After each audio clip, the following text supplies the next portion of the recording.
है या नहीं। जब उसे यह पता चला कि एक भी चीज गायब नहीं है, तो उसने राहत की सांस ली। कुछ भी चोरी नहीं हुआ था।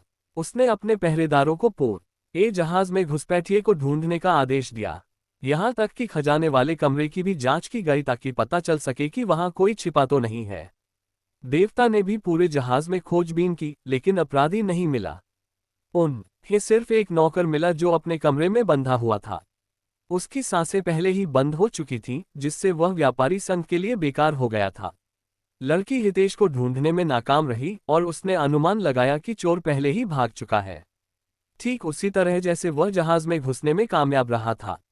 उसने ये भी सोचा कि इसके लिए किसी अंतरिक्षीय खजाने का इस्तेमाल किया गया होगा।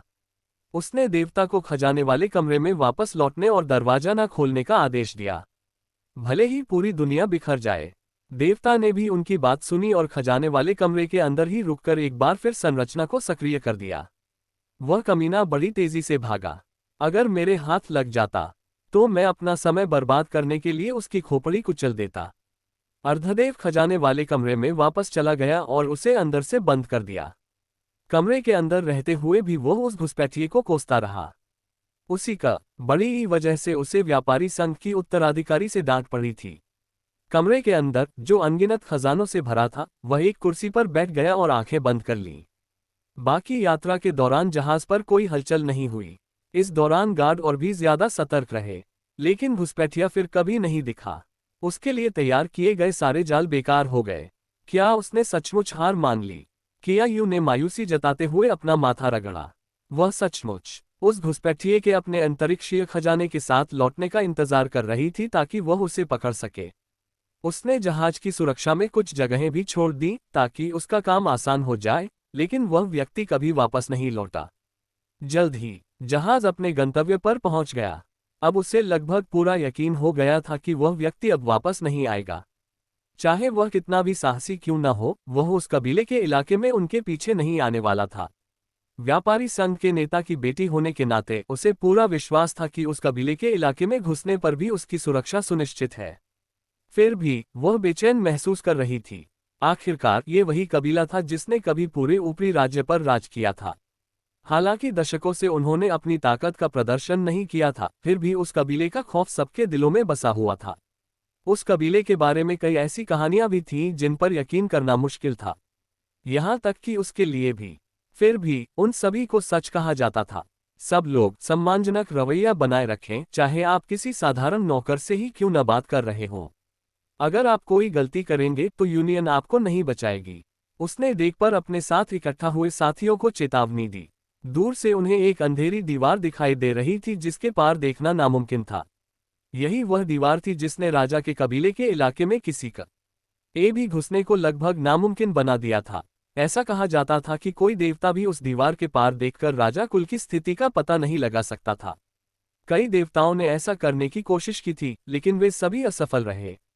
अगर वे इसे रोकना चाहते थे तो उन्हें अवरोध को तोड़ना ही था, लेकिन अवरोध इतना मजबूत था कि वह हफ्तों तक टिका रह सकता था, भले ही उस पर कई देवताओं के हमले हों।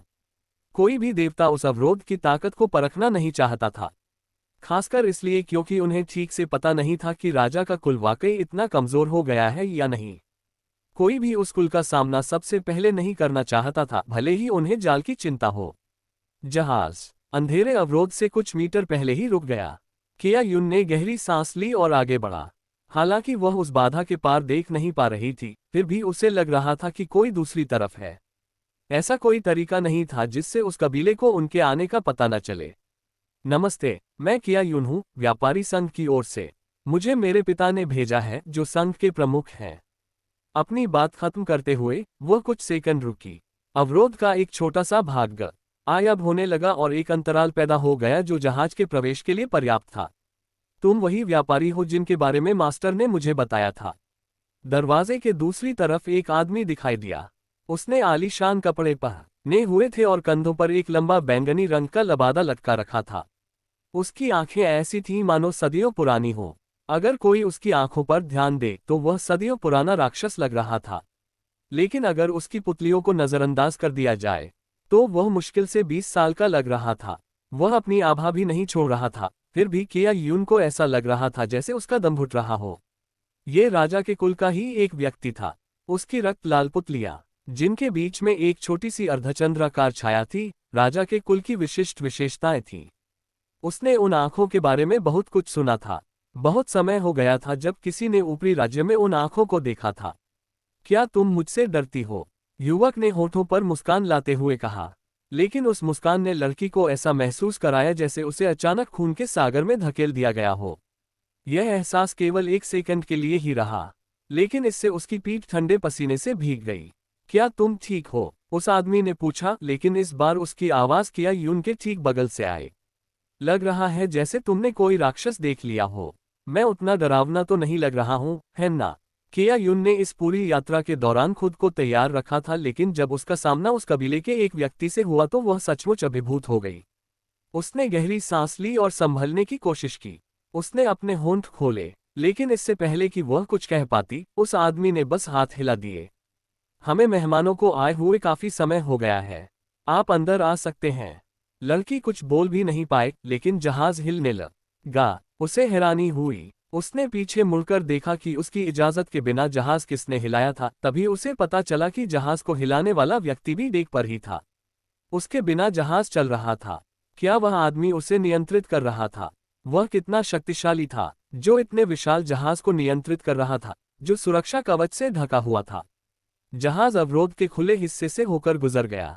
उसके गुजरते ही अवरोध फिर से भर गया और वह जगह बंद हो गई। जहाज एक क्षेत्र से दूसरे क्षेत्र की ओर यात्रा कर रहा था, और प्रत्येक दृश्य परिवर्तन के साथ लड़की आश्चर्यचकित हो रही थी। यह कोई वीरान जमीन नहीं थी। यहाँ का हर इलाका खजाने की जमीन था, जिसकी आभा बेहद पवित्र थी। यहाँ तक कि व्यापारी संघ के पास भी ऐसे कुछ ही इलाके थे। ये व्यापारी संघ के पास मौजूद कुछ मुट्ठी भर क्षेत्र नहीं था, यह एक संपूर्ण क्षेत्र था। ऊपरी राज्य के बाकी लोगों को हमेशा यही लगता था कि राजा का कुल उनके पीछे हटने के बाद भी एक साधारण जीवन जी रहा है। किया यून हकीकत देखकर हैरान रह गई। उसे आखिरकार समझ आ गया कि उसके पिता उनसे सौदा करने के लिए इतने आतुर क्यों थे। उनका इलाका ही उनके लिए एक खजाना था। इस कबीले की ताकत की तो बात ही छोड़िए, जो कमजोर नहीं हुई थी। बल्कि ऐसा लग रहा था मानो कबीला पहले से भी ज्यादा मजबूत हो गया था जब वे ऊपरी राज्य पर राज करते थे। चमकदार पत्तों वाले ऊंचे ऊंचे पेड़ आसमान की ओर ऊंचे उठ रहे थे। उसे पेड़ की शाखाओं पर बैठे कई पौराणिक पक्षी भी दिखाई दे रहे थे, जिनके बारे में उसने पहले सिर्फ किताबों में ही पढ़ा था। नदियां सिर्फ पानी से नहीं, बल्कि एक लाल तरल से बहती थीं, जो घनीभूत आभा का सबसे शुद्ध रूप था। नदियां भूदृश्यों में रास्ते बनाती थीं। हाँ, वह अचानक आश्चर्य से एक कदम पीछे हट गई जब उसने नदी से कुछ बाहर कूदते देखा। एक बैंगनी आकाशीय ड्रैगन, एक अजगर पानी से बाहर कूदा और जल्द ही पानी के अंदर वापस आकर गहराई में गायब हो गया। टक्कर से पानी सैकड़ों मील तक उछला। रास्ते में पड़ने वाले इलाकों को जितना ज्यादा देखती किया यून उतन बड़ी ही मंत्रमुग्ध होती जाती। उसे ये भी यकीन होता गया कि राजा का कबीला अब भी सबसे मजबूत कबीला है। अगर वह ऊपरी राज्य में लौटना चाहे तो आसानी से अपने लिए एक बड़ी जगह बना सकता है। कोई भी वास्तव में नहीं जानता था कि इतनी ताकत होने के बावजूद इस कबीले ने अतीत में ऊपरी लोक पर अपना शासन क्यों त्याग दिया था। और उनके ऊपरी लोक में वापस न लौटने का कारण यह नहीं था कि वे पर्याप्त रूप से शक्तिशाली नहीं थे। अपने बगल में खड़े कबीले के एक वंशज को देखकर ही उसे इस बात का यकीन हो गया था। फिर भी उस कबीले ने खुद को बाहरी दुनिया से क्यों अलग रखा था? उसने लाल आंखों वाले आदमी की तरफ देखा, उससे ऐसा ही सवाल पूछने की तीव्र इच्छा हो रही थी। बस दिक्कत ये थी कि वो उससे डरती थी। अगर ये सवाल उसके कुल के किसी राज से जुड़ा था तो उसकी क्या प्रतिक्रिया होगी? वो जानना नहीं चाहती थी। उसने अपना ध्यान आसपास के वातावरण पर केंद्रित कर लिया, क्योंकि जहाज प्रत्येक मिनट के साथ लाखों मील की यात्रा कर रहा था। रास्ते में नज़ारे और भी खूबसूरत होते गए। कुछ पहाड़ थे जो बड़े अजीबोगरीब थे। पहाड़ का एक किनारा बर्फ से ढका था, जबकि दूसरा पिघले हुए लावा से ढका था जो धीरे धीरे नीचे रिस रहा था। दो भिन्न तत्वों की विपरीतता और एक साथ मौजूदगी ने दृश्य को और अधिक ध्यान आकर्षित करने वाला बना दिया। पहाड़ की चोटी पर बर्फ और पिघले हुए लावा के ठीक बीच में एक छोटा सा घर था। क्या उस घर में कोई रहता है? उसने युवक से पूछा। हाँ, कबीले का एक बहुत ही महत्वपूर्ण व्यक्ति वहां रहता है। हालांकि वह थोड़ा पागल है, इसलिए मैं भी वहां जाने की हिम्मत नहीं कर सकता। राजा के कबीले के युवक ने मुस्कुराते हुए उत्तर दिया। उन्होंने इसके अलावा कुछ नहीं कहा, लेकिन जब उन्होंने बर्फीले लावा शिखर को देखा तो उनकी आंखों में एक हल्की सी बेचैनी थी। एक महत्वपूर्ण सदस्य हो किया यून ने उस आदमी की झिझक को देखते हुए आगे कुछ नहीं पूछा। वह बस इतना ही जान पाए कि यह घर वाकई कुल के किसी उच्च पदस्थ व्यक्ति का है, अगर वह व्यक्ति भी मालिक को महत्वपूर्ण बता रहा हो। क्या वह हर राजा के कुल के कुलपिता का कोई सीधा रिश्तेदार था? वह जानती थी कि कब खुद को रोकना है, और उसने उन चीजों में अपनी नाक नहीं घुसाई जिन पर दूसरा पक्ष ध्यान नहीं देना चाहता था। उसने अपना ध्यान वापस अपने आसपास के माहौल पर केंद्रित कर लिया। जैसे जैसे वे आगे बढ़ते गए, उसे ईर्ष्या जैसी एक भावना महसूस हुई जिसे उसने तुरंत दबा दिया। व्यापारी संघ दुर्लभ अयस्कों, कलाकृतियों, जड़ी बूटियों और बहुत कुछ का व्यापार करता था। इस कबीले की क्षेत्रीय संपत्ति के आगे सब कुछ लगभग साधारण लग रहा था। उसने सोचा था कि उसके पिता उपहार में एक देव स्तरीय कलाकृति लादकर कुछ ज्यादा ही कर रहे हैं, लेकिन अब ये सही फैसला लग रहा था। शुभकामनाओं के उपहार के रूप में एक देव स्तरीय कलाकृति एक अच्छी चीज हो सकती है। यहां तक कि गार्ड भी सख्त थे, उनकी व्यावसायिकता उनके भय और भय को छुपाने में मुश्किल से सक्षम थी। बूढ़ी आंखों वाला वह युवक धीरे से हंसा। इससे किया यून का ध्यान फिर उसकी ओर गया। वह जहाज की रेलिंग के पास खड़ा था, मानो अपने आसपास के अद्भुत नज़ारों से बेपरवाह, मानो वे बस आम नज़ारे हों। वह उसकी तरफ से हटकर वापस रेलिंग पर आ गया था और उसे फिर पता भी नहीं चला। प्रभावित? उसने पूछा। उसकी रक्त लाल पुतलियां उस पर टिकी हुई थीं। उनके भीतर अर्धचंद्राकार चांद की धुंधली छाया धीरे से चमक रही थी। ये तो बस बाहरी घेरा है, असली प्रादेशिक भूमि तो अंदर ही है। किया यून को आखिरकार अपनी आवाज मिल गई और वह अपने दिल में मची कंपन के बावजूद स्थिर रही। ये शानदार है, उन कहानियों से कहीं बढ़कर जो मैंने सुनी थी। उसने अपना सिर थोड़ा झुकाया। क्या मैं जान सकती हूँ कि हमें किससे बात करने का सम्मान मिला है? वह आदमी फिर मुस्कुराया, वही बेचैन करने वाला भाव जो उसकी बूढ़ी आंखों तक नहीं पहुंचा। आप मुझे ज़ीरान कह सकते हैं। मैं कुलपिता का 7वां पुत्र हूँ। उसने हाथ हिलाकर टाल दिया, मानो उसके नाम का कोई खास महत्व न हो। पिताजी ने मुझे तुम्हें वापस लाने के लिए भेजा है। ज़ीरान ने मुड़कर विशाल भूभाग के भीतर की ओर इशारा किया। जहाज, जो अभी भी उसके अदृश्य नियंत्रण में था, थोड़ा सा दिशा बदलकर दूर आभा से आच्छादित पर्वतों में से एक की ओर मुड़ गया। 1 घंटे बाद टीडी युद्धपोत। बैठक स्थल तक पहुंचने में थोड़ा समय लगेगा, ज़ीरान ने अपन बड़ी ही निगाहें काफिले पर घुमाते हुए कहा। आप बेझिझक देख सकते हैं। किया यून ने अकड़कर सिर हिलाया। उसने अपने नौकरों से ज़ीरान के लिए बैठने की व्यवस्था करने को कहा, लेकिन उस आदमी ने साफ मना कर दिया। वह मूर्ति की तरह छाती पर हाथ रखे खड़ा रहा। जब तक किया यून ने कुछ नहीं पूछा, तब तक वह कुछ नहीं बोला।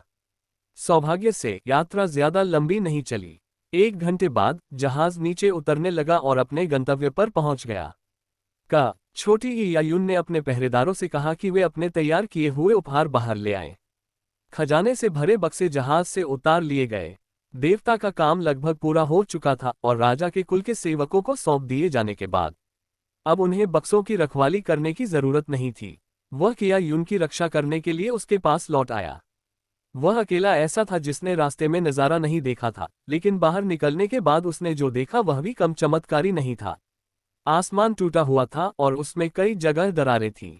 उनमें से कुछ तो ऐसी लग रही थीं मानो किसी ने तलवार से वार करके बनाए हों। उसने हल्के से सिर हिलाकर इस संभावना को नकार दिया। कोई किसी खास वजह से आसमान कैसे चीर सकता है? आखिर इसके लिए किस तरह की ताकत चाहिए? राजा का कुल कितना भी ताकतवर क्यों न हो, उसे नहीं लगता था कि वे ऐसा कर पाएंगे। उसने बस यही सोचा था कि जब राजा का कुल यहाँ आया था, तब ये राज्य ऐसा ही था। आखिरकार ऊपरी राज्य में ऐसी कई रहस्यमय प्राकृतिक घटनाएं तो थीं ही। क्या वे उन्हें हमारे साथ नहीं लाएंगे? किया यून ने ज़ीरान से पूछा जब उसने देखा कि नौकर उपहार के बक्सों को एक अलग दिशा में ले जा रहे हैं। देखने को क्या है? वे तो बस पिताजी की आंखों में धूल झोंक देंगे। हमने तो सिर्फ सद्भावनावश तुम्हारे उपहार स्वीकार किए हैं। इस मुलाकात के लिए हमें सिर्फ तुम्हारी जरूरत है, इसलिए मेरे पीछे आओ।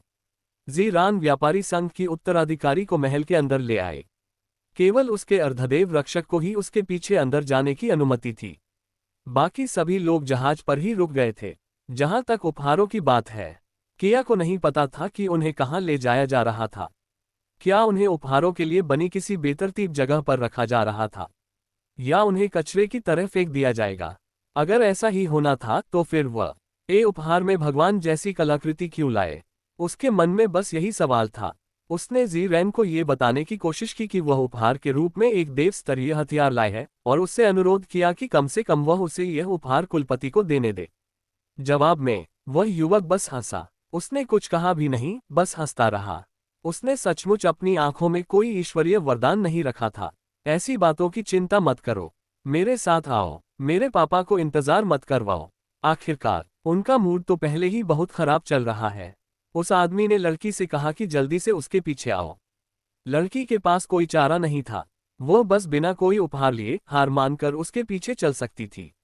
जैसा उसने सोचा था, उपहार राजा के कुल के मुख्य खजाने में नहीं ले जाए गए, बल्कि उन्हें एक सहायक खजाने में रखा गया जहां टूटी फूटी या निम्न श्रेणी की चीजें रखी जाती थीं। नौकरों ने बक्सों को कमर ए के अंदर रखा और चले गए। उन्होंने बक्सों की जांच करके उनमें रखी चीजों की सूची बनाने की भी जहमत नहीं उठाई। उन्होंने खजाने का दरवाजा भी बंद नहीं किया था, क्योंकि कबीले में किसी को भी इस जगह के अंदर की टूटी फूटी चीजों में कोई दिलचस्पी नहीं थी। इसका इस्तेमाल सिर्फ वंशज अपने टूटे फूटे हथियार डालने के लिए करते थे। उनके जाने के कुछ मिनट बाद एक डिब्बे में कुछ हलचल होने लगी। शुरुआत में तो कुछ कंपन हुआ, फिर डिब्बा अपने आप खुल गया। बक्से के अंदर से एक आदमी सांस लेते हुए बाहर आया। हितेश पसीने से लथपथ था। खजाने के बक्से के अंदर छिपना आसान नहीं था, खासकर तब जब उसे अपनी सांसों पर नियंत्रण रखना था और अपनी धड़कन को इतना धीमा करना था कि कोई देवता भी उसे महसूस न कर सके। सौभाग्य से खजाने का बक्सा, जो भगवान स्तर के हथियार को रखने के लिए बनाया गया था, ने रास्ते में उसकी उपस्थिति को छिपाने में भी मदद की, जिससे वह इतने लंबे समय तक इसके अंदर रह सका। आखिरकार मैं अंदर आ गया। उसने गहरी सांस ली, उसकी धड़कन धीरे धीरे सामान्य हो रही थी। पहले तो वह पास के उस खजाने के डिब्बे में छिप गया जहां वह छिप सकता था। डिब्बे में घुसने के बाद ही उसे पता चला कि उसमें एक देवता स्तरीय हथियार रखा हुआ था। वह अपना छिपने का स्थान बदलना चाहता था, लेकिन बहुत देर हो चुकी थी क्योंकि देवता उसके चारों ओर सांप की तरह मंडरा रहे थे। वह अंदर ही रह सकता था, इस डर से कि कहीं उसकी पहचान न हो जाए, क्योंकि सबसे महंगा तोहफा अक्सर टेरिटरी के मालिक को ही सौंप दिया जाता था। उसे सुखद आश्चर्य हुआ कि ऐसा नहीं था। इससे भी अच्छी बात यह थी कि वह उन क्षेत्रों में से एक में पहुंच गया था जहां उसे 3 घंटे बिताने थे। उसे जल्दी जल्दी नजदीकी चिन्हित क्षेत्र में जाने की जरूरत नहीं पड़ी और वह एक उचित योजना बना सका। फिर भी यह सबसे अच्छी चीज है। वह मुस्कुराया और एक छोटे से खंजर की ओर देखा जो इतने बड़े बक्से में रखा हुआ था। यह देखने में छोटा लग रहा था, लेकिन तैयार किए गए उपहारों में यह सबसे महत्वपूर्ण चीज थी। यह व्यापारी संघ का देवस्तरी यह हथियार था जो राजा के कुल के लिए तैयार किया गया था, और अब यह राजा के कबीलों के पास पहुंच गया। हितेश सिर्फ एक उपहार से संतुष्ट नहीं था। उसने बाकी सभी बक्से खोल दिए और उनमें रखे जरूरी उपहार चुरा लिए। सिर्फ खाली बक्से अंदर छोड़ दिए ताकि किसी को उनकी अनुपस्थिति का पता न चले। अब अगला इलाका कौन सा है और उस तक पहुंचने का सबसे छोटा रास्ता कौन सा है? कमरे में सब कुछ लूटने के बाद वह बुदबुदाया। उसने सिस्टम स्क्रीन में होलोग्राफिक मैप खोला और अपने आसपास का माहौल देखा। हालांकि यह अजीब है। मैंने सोचा था कि इस कबीले का नेता इस राज्य के केंद्र में रहता होगा, लेकिन हम केंद्रीय क्षेत्र से काफी दूर हैं। जिन इलाकों में उसे रुकना था, उनमें से एक केंद्रीय इलाका था। उसने सोचा था कि वह केंद्रीय इलाके से बाहर निकल सकता है, लेकिन उसकी योजना पहले ही बर्बाद हो चुकी थी। अगर वह अगली बार केंद्र की ओर जाता, तो उसे बाहरी क्षेत्र में जाने के लिए इसी जगह से वापस आना पड़ता। इस तरह उसे फिर से इसी जगह से गुजरना पड़ता, जिससे खतरा और बढ़ जाता। यदि वह बाहरी क्षेत्र की ओर जाता तो भी परिणाम वही होता, क्योंकि उसे वापस इसी स्थान पर लौटना पड़ता। ये कैसी गड़बड़ है? उसने अपने माथे के पीछे खुजलाया, लेकिन अचानक दरवाजा खुलने की आवाज सुनकर वह सतर्क हो गया। हितेश अपनी दिव्य इंद्रिय का उपयोग करके कमरे के बाहर अपने आस पास के वातावरण की जांच करने ही वाला था कि तभी उसने दरवाजा खुलने की आवाज सुनी। वह जल्दी से दरवाजे के पीछे छिप गया और उस व्यक्ति के कमरे में आने का इंतजार करने लगा। उस व्यक्ति के कमरे में आने के बाद छोटी हितेश आखिरकार उस लड़की की एक झलक देख पाया जिसने एक लंबा गाउन पहना हुआ था। लड़की ने आलस से कमरे के अंदर एक खंजर फेंका। खंजर, जिसका एक किनारा टूटा हुआ था, हल्की सी आवाज करते हुए जमीन पर गिर पड़ा। लड़की धीरे से घूमी। दरवाजे के पीछे छिपे हितेश पर ध्यान दिए बिना, या कम से कम उसने ऐसा ही दिखाया, इससे पहले कि वह अचानक उसके पीछे टेलीपोर्ट हो गई। उसके हाथ में एक और खंजर प्रकट हुआ, जो हितेश के गले पर टिका हुआ था। आप कबीले से नहीं हैं। आप अंदर कैसे आ गए? हितेश उसकी आवाज में हत्या की मंशा महसूस कर सकती थी, और वह हत्या की मंशा का निशाना था। उसके पिता ने अभी अपना गला छुआ ही था कि उसे छोटे से घाव से ठंडा खून रिसता हुआ महसूस हुआ।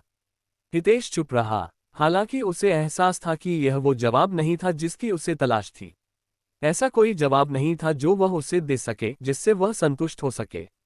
वह व्यापारी संघ का हिस्सा होने का दिखावा भी नहीं कर सकता था। रास्ता भटककर यहाँ पहुंच गया। कोई मूर्ख ही इस पर यकीन करेगा।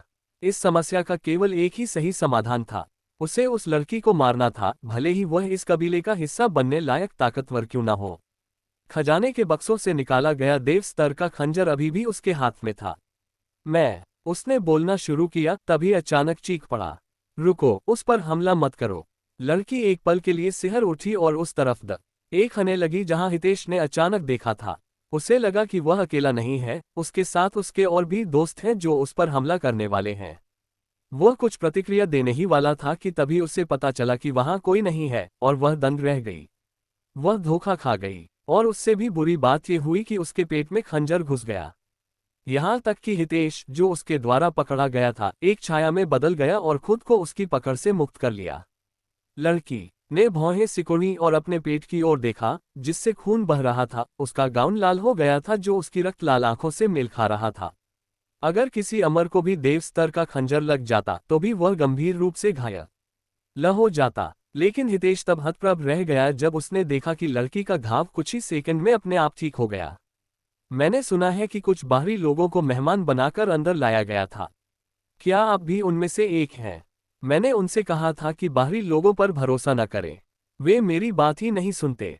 लड़की ने खून के धब्बों पर उंगलियां फिराईं और निशान गायब हो गए। यहां तक कि उसकी पोशाक पर लगा छोटा सा कट भी अपने आप ठीक हो गया, जिससे अब तक जो कुछ भी हुआ था वह सब एक भ्रम सा लगने लगा। मुझे हमेशा ऐसी चीजों का सामना क्यों करना पड़ता है? लड़की की अविश्वसनीय क्षमताओं को देखकर हितेश ने अपना माथा रगड़ा। खैर, कम से कम इनाम तो लेकर आओगे। उसने अपने लंबे बालों में उंगलियां फिराईं और उन्हें पीछे ले गया। उसे सिस्टम स्क्रीन साफ दिखाई दे रही थी, जिस पर उसे लड़की से जुड़ा एक और विकल्प दिख रहा था। चूंकि यह मुझे इनाम में ताबूत नहीं देता, इसलिए मुझे लगता है कि आप कोई असंभव प्रतिद्वंद्वी नहीं है। उसने एक विकल्प पर टैप किया और सबसे अच्छे इनाम वाले विकल्प को चुन लिया। इस विकल्प में उसे मारने की भी जरूरत नहीं थी, बस उसे हराना था। और यही तो वह चाहता था। उसे किसी ऐसे व्यक्ति की जरूरत थी जो उसे इस जगह के बारे में और बता सके, और एक सदस्य से बेहतर और कौन हो सकता है। देव स्तर का खंजर लड़की पर पहले ही बेकार साबित हो चुका था। उसने खंजर को अपनी सूची में रख लिया और तलवार सम्राट की तलवार निकाल ली। उसकी पीठ से दो काले पंख निकले और उसके शरीर पर ड्रैगन के शल्क उभर आए। उसने ड्रैगन टंग का इस्तेमाल करके अपनी क्षमताओं को जितना हो सके उतना बढ़ाया और लड़की पर डिबफ भी डाला। एक ड्रैगन किन। लड़की ने भौहें चढ़ाईं। उसे इस बात की जरा भी परवाह नहीं थी कि वह थोड़ी कमजोर हो गई है। उसने मदद के लिए पुकारने की भी कोशिश नहीं की। जब छोटी ईस से हितेश को ध्वनि अवरोध पैदा करने का पर्याप्त समय मिल गया। चिंता मत करो, यहाँ काम पूरा होने के बाद तुम मेरे आभारी रहोगे, हितेश ने आगे बढ़ते हुए कहा। क्या ऐसा है? लड़की ने मुस्कुराते हुए हितेश की आक्रामकता पर प्रतिक्रिया व्यक्त की। हितेश ने राजा के कुल की एक वंशज के खिलाफ अपनी लड़ाई शुरू की। वह लड़की जो व्यापारी संघ को बचाने वाले आदमी से कमजोर थी। फिर भी उसकी ताकत का मजाक उड़ाना नामुमकिन था। कमजोर अवस्था में भी वह राजा के कुल की प्राकृतिक क्षमताओं का उपयोग करके हितेश के साथ बराबरी बनाए रखने में सक्षम थी। तलवार की बदौलत ही वह पीछे हट पाए। वह नहीं जानती थी कि यह तलवार क्या है, लेकिन न यह उसकी सुरक्षा को भेदने में सक्षम थी। उसके लिए इससे भी ज्यादा आश्चर्य की बात यह थी कि इस तलवार से मिले घाव अपने आप ठीक नहीं हुए। उनकी उपचार क्षमता का मुकाबला तो ईश्वरीय हथियार भी नहीं कर सकते थे, लेकिन यह तलवार कर सकती थी। वह समझ नहीं पा रही थी कि यह तलवार क्या है। अगर तुम वह तलवार मुझे दे दो और आत्मसमर्पण कर दो, तो मैं वादा करती हूं कि मैं तुम्हें नहीं मारूंगी। मैं तुम्हें अपना सेवक भी मान ल बड़े ओगी, तुम अपनी जान बचा सकोगे। उसने हितेश को एक प्रस्ताव दिया। माफ कीजिए, लेकिन मुझे जो विकल्प दिया गया था उसे मैं पहले ही स्वीकार कर चुका हूँ। अब पीछे हटने में बहुत देर हो चुकी है। इसके अलावा मुझे आपका सेवक बनने में कोई दिलचस्पी नहीं है। मेरे पास और भी जरूरी काम है। हम राजा कबीले का नेता अपने सिंहासन पर बैठा था और किया यून उसके सामने घुटनों के बल बैठी थी। व्यापारी संघ की उत्तराधिकारी नी कबीले के नेता को अपना अभिवादन दे रही थी, लेकिन वह केवल सम्मान के कारण घुटनों के बल नहीं गिरी थी। जैसे ही उसकी नजर सिंहासन पर बैठे आदमी पर पड़ी, उसके पैर लड़खड़ा गए। आदमी ने हाथ हिलाकर लड़की पर से दबाव कम किया। उसका शरीर ऊपर उठा और वह अपने पैरों पर खड़ी हो गई। आप, उसने कहा और अचानक रुककर ऊपर देखने लगा। वह गायब हो गया और महल के ऊपर टेलीपोर्ट होकर आकाश की ओर देखने लगा। आकाश में जो दरारें थीं, वे हिलने डुलने लगी थीं। सदियों से स्थिर थीं, लेकिन आखिरकार वे किसी चीज पर प्रतिक्रिया कर रही थीं। आदमी ने आसमान में दरारों को देखा। ऐसा लग रहा था जैसे ये दरारें किसी चीज से प्रेरित थीं, जिससे आदमी की भौहें तन गईं। पूरे राजा के कुल में सिर्फ वही जानता था कि इन दरारों का मूल क्या है। ये कोई साधारण स्थानिक दरारें नहीं थीं।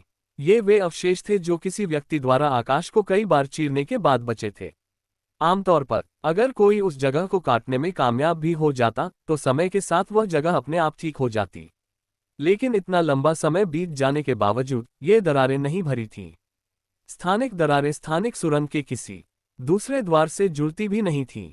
अगर कोई इन दरारों से अंदर घुस भी जाता तो दूसरा द्वार नहीं बना सकता था। मानो वे किसी स्थानिक नरक में प्रवेश कर गए हों। इतने लंबे समय के बाद आखिरकार दरारों में कुछ हलचल तो दिखी, लेकिन वह बंद होने की ओर नहीं थी। यह उतार चढ़ाव बस कुछ ही पलों तक रहा। उसके बाद स्थानिक दरारें एक बार फिर स्थिर हो गईं। दरारों का आकार वही रहा, कोई बदलाव नहीं आया। अगर उस आदमी ने अपनी आंखों से न देखा होता तो उसे लगता कि यह किसी का भ्रम है। क्या ये कोई अपशकुन है? वह मन ही मन बुदबुदाया। वो शख्स जिसने हमें बाकी दुनिया से छुपाया, वो शख्स जिसने हमें एकांत में जाने पर मजबूर किया, उसके छोड़े निशान, क्या ये कोई निशानी है? वह कुछ मिनट तक आसमान में इंतजार करता रहा, ये देखने के लिए कि क्या कोई और बदलाव हुआ है। जब कुछ नहीं हुआ तो वह उस कमरे में लौट आया जहां व्यापारी संघ की उत्तराधिकारी अभी भी उलझन में इंतजार कर रही थी। अपने 7वें बेटे के पास जाने से पहले उसने लड़की से कहा, मुझे मीटिंग जल्दी खत्म करनी पड़ेगी। उसने अपने बेटे से कहा कि वह लड़की को गेस्ट रूम तक ले जाए जहां वह ठहरेगी। लड़की और भी अधिक आश्चर्यचकित हो गई, क्योंकि वह आदमी जिसके बारे में कहा जाता था कि वह अपने हाथ से पूरा आकाश उठा सकता है, किसी कारण से बेचैन दिख रहा था। कुलपति तुरंत कमरे से बाहर चले गए। लगत है कोई जरूरी काम आ गया है, कृपया मेरे पीछे आइए। 7वें बेटे ने शालीनता से आगे बढ़कर लड़की को बाहर ले गया। वह उसे व्यापारी संघ के जहाज पर ले आया। उसने जहाज पर एक बार फिर कब्जा कर लिया ताकि लड़क बड़ी ई को अपने क्षेत्र के दूसरे इलाके में पहुंचा सके। अपने महल को छोड़ने के बाद राजा कुल के कुलपति ने एक ही कदम में सैकड़ों हजारों मील की यात्रा की। वह एक पहाड़ की चोटी पर प्रकट हुआ जो दोनों ओर लावा और बर्फ से फटा हुआ था। वह पहाड़ की चोटी पर बने एक छोटे से घर के सामने खड़ा हुआ और दरवाजा खटखटाया। वह घर पर दस्तक देता रहा, लेकिन कोई जवाब नहीं मिला। बहन, मुझे पता है तुम अंदर हो, वह बुदबुदाया। वह कबीले का नेता था, लेकिन इस साधारण से लगने वाले हमले से पहले जब उसने बात की तो उसकी आवाज में वह अधिकार नहीं था। बस उसकी आवाज में एक अपराध बोध था। अगर कबीले में कोई और होता तो झट से दरवाजा खोलकर कबीले के सरदार का स्वागत खुशी से करता, लेकिन इस साधारण झोपड़ी का दरवाजा नहीं खुला। इसके बजाय आभा की एक प्रचंड लहर झोपड़ी की लकड़ी की दीवारों से बाहर निकली। आभा ने उस आदमी की अभेद्य सुरक्षा को चीरते हुए उसके शरीर पर कई निशान छोड़ दिए। उस आदमी ने भी खुद को बचाने की कोशिश नहीं की। उसने अपने घावों को प्राकृतिक रूप से ठीक होने दिया और वे उतनी ही तेजी से भर गए जितनी तेजी से वे दिखाई दे रहे थे। मुझे पता है कि तुम अभी भी अपने बारे में गुस्से में हो। आदमी ने कुछ कहने की कोशिश की, लेकिन आभा और भी तेज हो गई। आदमी ने बोलना बंद कर दिया और गहरी सांस ली। मुझे उनके बारे में खबर मिली है, उन्होंने कहा, और तुरंत ही वह भयंकर आभा गायब हो गई, जैसे वह कभी थी ही नहीं। दरवाजा अपने आप खुल गया।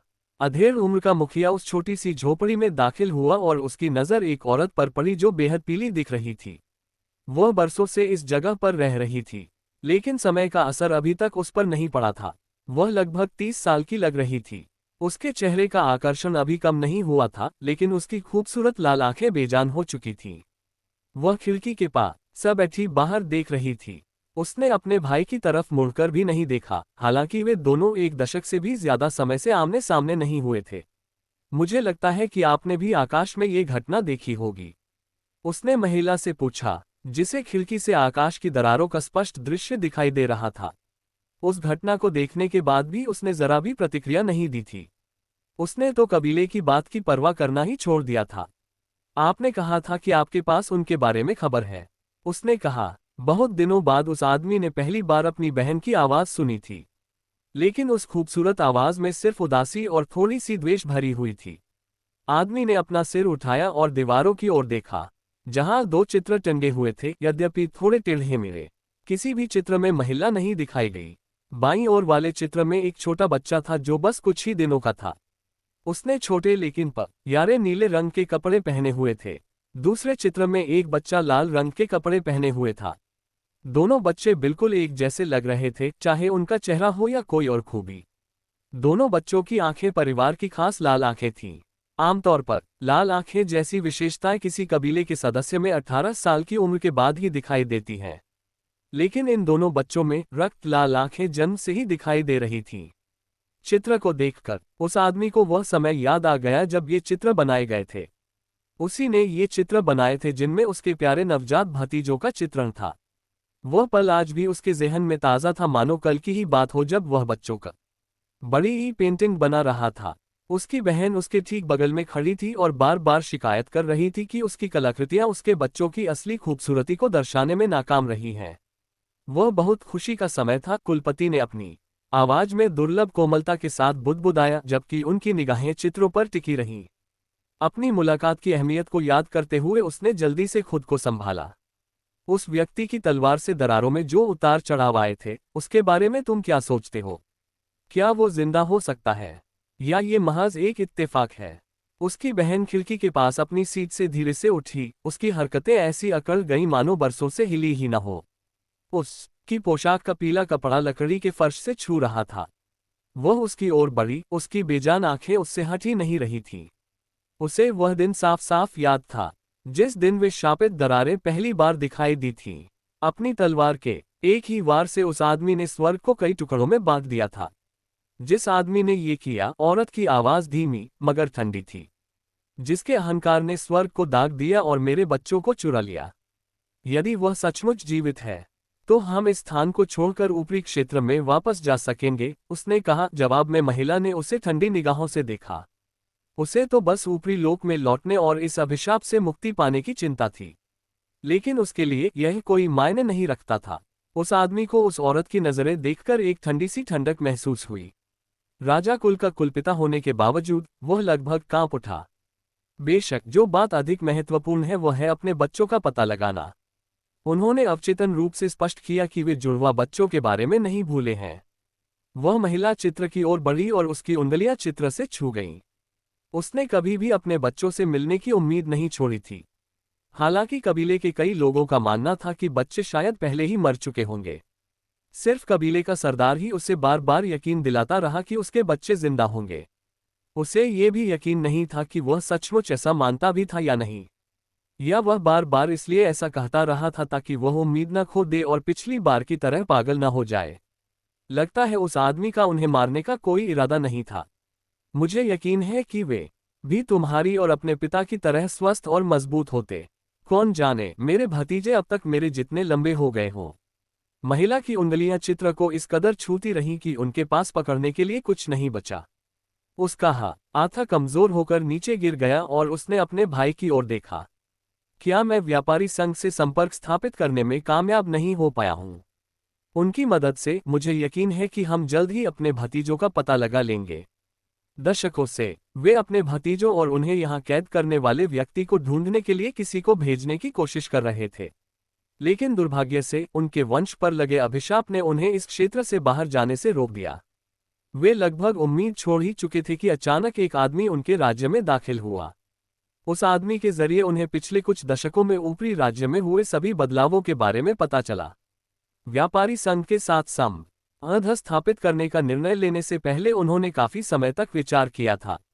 हालांकि व्यापारी संघ प्राचीन परिवारों से ज्यादा मजबूत नहीं था, फिर भी ऊपरी क्षेत्र में उनके संसाधन कमजोर नहीं थे। उनकी पहुंच कई क्षेत्रों तक थी। इससे भी महत्वपूर्ण बात यह थी कि व्यापारियों के रूप में उनके लालच ने निश्चित रूप से उनकी शत्रुता और भय पर विजय प्राप्त की। उन्होंने उस व्यक्ति को नियंत्रित किया और उसे व्यापारी संघ से संपर्क स्थापित करने के लिए भेजा। अगले कुछ संवादों के जरिए वे इस मुलाकात का इंतजाम करने में कामयाब हो गए और अपनी ईमानदारी दिखाने के लिए व्यापारी संघ के नेता ने अपनी बेटी को भी भेज दिया। इसका आंशिक कारण ये था कि वह व्यक्ति स्वभाव से लालची था और वह उस कबीले के साथ संबंध स्थापित करने का अवसर नहीं खोना चाहता था जो कभी ऊपरी क्षेत्र पर शासन करता था। दूसरा और ज्यादा महत्वपूर्ण कारण ये था कि वह डरा हुआ था। उसे सच में पता नहीं था कि राजा का कुल शापित था और शाप तोड़े बिना वह इस राज्य को नहीं छोड़ सकता था। पूरे ऊपरी क्षेत्र की तरह व्यापारी संघ को भी राजा के कबीले के ऊपरी क्षेत्र को छोड़कर यहाँ आकर बसने के पीछे के वास्तविक कारणों का पता नहीं था। व्यापारी संघ का नेता अभी भी डरा हुआ था। क्या होगा अगर उसने राजा कुल को नाराज कर दिया और कुल ने उसके पूरे परिवार का सफाया करने के लिए किसी को भेज दिया। लालच और भय ने एकदम सही संतुलन बनाया और उसने व्यापारी संघ से संपर्क करने का निर्णय लिया, भले ही वे ऊपरी क्षेत्र के सबसे बड़े दुश्मन थे। वे जानते थे कि अगर प्राचीन परिवारों को इस बारे में पता चल गया तो उनका बहुत सारा व्यापार चौपट हो सकता है, यहाँ तक कि पूरा संघ भी विनाश के कगार पर पहुंच सकता है। इसलिए उन्होंने यह बात सिर्फ उन्हीं लोगों को बताई जिन पर संघ का भरोसा था। मर्चेंट यूनियन के नेता के रूप में वह उन सदस्यों के जीवन और मृत्यु को नियंत्रित कर सकते थे जो कम से कम शाखा प्रमुख के पद पर पदोन्नत होते। विश्वासघात की कोई संभावना नहीं थी, फिर भी वह बेहद सावधानी से काम करते थे। अंततः वह व्यापारी संघ का प्रतिनिधिमंडल राजा के राज्य में पहुंच गया, पर उन्हें अभी भी ये पता नहीं था कि राजा का कुल उनसे क्या चाहता है। यह एक सद्भावना यात्रा से ज्यादा कुछ नहीं था। अपनी ताकत से वे मेरे भतीजों को जरूर ढूंढ लेंगे, बस समय की बात है कि वे हमारे पास लौट आएंगे। अधेड़ उम्र के व्यक्ति ने अपनी बहन को सांत्वना दी जो खुद को नियंत्रित नहीं कर पा रही थी। उसके गोरे गालों पर एक आंसू बह निकला क्योंकि अंततः उसे अपने बच्चों के वापस लौटने की संभावना नजर आई। वह आदमी आगे बढ़ा और अपनी बहन के आंसू पोंछे। क्या मेरी छोटी बहन को अपने अनमोल आंसू नहीं बचाने चाहिए? वह आदमी हमेशा अपनी बहन के प्रति दोषी महसूस कर रहा था। अपने चरम वर्षों में ऊपरी राज्य में सबसे शक्तिशाली होने के बावजूद वह अपने भतीजों को बचाने में असफल रहा था। मैं तुमसे वादा करता हूं, मैं अपने भतीजों को ढूंढ लूंगा और उन्हें वापस लाऊंगा। जिस आदमी ने मेरे भतीजों को ले लिया उसे इसकी भारी कीमत चुकानी पड़ेगी। जब से वह अपने कबीले में शामिल हुआ था तब से वह अपनी ताकत को निखार रहा था और उसका लक्ष्य उस आदमी से बदला लेना था जो स्वर्ग को भी आधा काट सकता था। ऊपरी क्षेत्र से अलग होने के बावजूद राजा वंश कमजोर नहीं हुआ था, बल्कि वे और ज्यादा मजबूत हो गए थे। वह उससे कम परेशान करने वाली थी जितना मैंने सोचा था। हितेश छाती पर बैठ गया। उसके सामने एक लड़की बेहोश होकर जमीन पर पड़ी थी। कमरे की ओर जाने वाला दरवाजा उसने अपनी नजरें घुमाने से पहले ही बंद कर दिया था। खुशकिस्मती से यह अवरोध इतनी देर तक टिका रहा कि युद्ध के उतार चढ़ाव से आसपास का माहौल प्रभावित नहीं हुआ। ये बात भी मददगार थी कि यह जगह कमोबेश राजा के कुल के कुलीन लोगों का कबाड़खाना थी।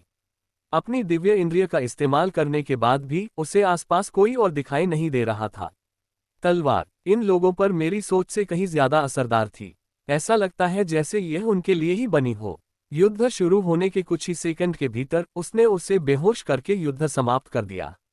उसने तलवार, जिसे तलवार राजा की तलवार कहा जाता था, को अपने कंधे पर बने निशान में वापस भेज दिया। क्या हम शुरू करें? अपनी सांसें संभालने के बाद वह लड़की के सामने घुटनों के बल बैठ गया और उसके माथे पर अपनी उंगली रख दी। वह उसकी चेतना को नियंत्रित करने के लिए उस पर हेरफेर करने की कोशिश करने लगा, ये जानते हुए भी कि यह आसान नहीं होगा। वह एक ऐसे कबीले की सदस्य थी जो कभी ऊपरी राज्य पर राज करता था। उसकी चेतना पर आक्रमण करना आसान नहीं था, भले ही वह बेहोश ही क्यों न हो। जैसा उसने सोचा था वैसा ही हुआ। शारीरिक लड़ाई तो बस कुछ सेकंड की थी, लेकिन उसकी चेतना को नियंत्रित करने की लड़ाई उससे कहीं ज्यादा लंबी थी। भले ही उसने उस खजाने का इस्तेमाल किया था जिससे उसे नेक्रोमेंसी टॉवर के लेफ्ट गार्डियन को नियंत्रित करने में मदद मिली थी। आखिरकार उसे काबू में करने में उसे 2.5 घंटे से ज्यादा लग गए। अगर वह फिर भी नाकाम रहता तो उसे काबू में करने की कोशिश छोड़ ही देता। क्योंकि उसे अगले निशाने वाले क्षेत्र में जाना था। वह एक चिन्हित क्षेत्र में केवल 3 घंटे ही रुक सकता था। अगर वह इससे ज्यादा देर तक रुकता तो यह मुख्य कार्य में असफल होने के समान ही था, जिससे उसे नीचे उतरने के अवसर मिलते थे। बस 20 मिनट से थोड़ा ज्यादा समय है चलने में। बहुत समय बर्बाद हो गया।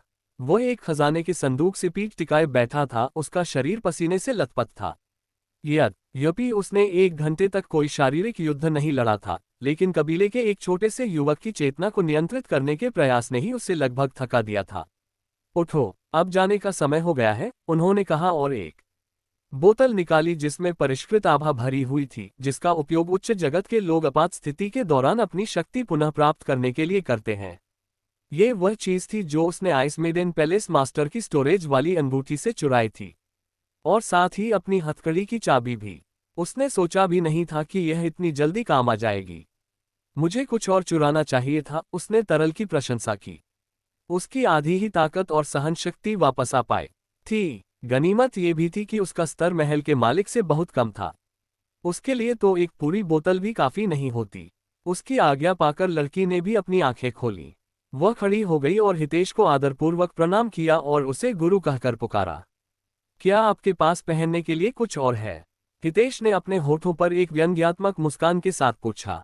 हालांकि लड़ाई छोटी थी, उसके ज्यादातर कपड़े फट गए थे, जिससे लगभग सब कुछ दिखाई दे रहा था। उसका शरीर तो ठीक हो गया था, लेकिन उसके कपड़े ठीक नहीं हुए थे, जिससे उसकी नंगी त्वचा दिखाई दे रही थी। लड़की ने सिर हिलाया और हाथ हिलाकर अपने शरीर पर बचे हुए फटे कपड़ों को ले लिया। हितेश की कल्पना के लिए कुछ भी नहीं छोड़ा। मैं कसम खा सकता हूं कि उसे नियंत्रित करने से उसकी बुद्धि कम नहीं हुई। क्या वह मुझे एक पुरुष के रूप में देखती ही नहीं? हितेश बुदबुदाया, उसके रवैये पर थोड़ा हैरान था जहां वह उसके सामने बदल रही थी। उसने नए कपड़े पहने जो पहले जैसे ही थे। रुको, क्या तुम्हारे पास और कपड़े हैं? शायद ऐसे जो एक आदमी पहन सके?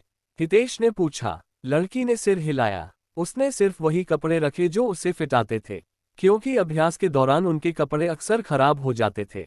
बेशक हितेश के साथ जितने खराब हुए उतने कभी नहीं हुए। उसके पास कुल के ऐसे कपड़े नहीं थे जो किसी पुरुष के लिए उपयुक्त हों। हितेश की कुल के सदस्य का भेष बदलने की योजना भी धरी की धरी रह गई। अगर उसके पास ज्यादा समय होता तो वह उससे कहता कि वह कबीले के किसी और शिष्य को मारकर उनके कपड़े चुरा ले, लेकिन समय निकलता जा रहा था। ठीक है, तुम्हारे पास जो भी कपड़े हों मुझे दे दो, बस ध्यान रखना कि वो स्कर्ट न हो। मुझे यूनिसेक्स पैंट और एक शर्ट चाहिए। लड़की ने अपना सिर नीचे करके अपनी छाती की ओर देखा।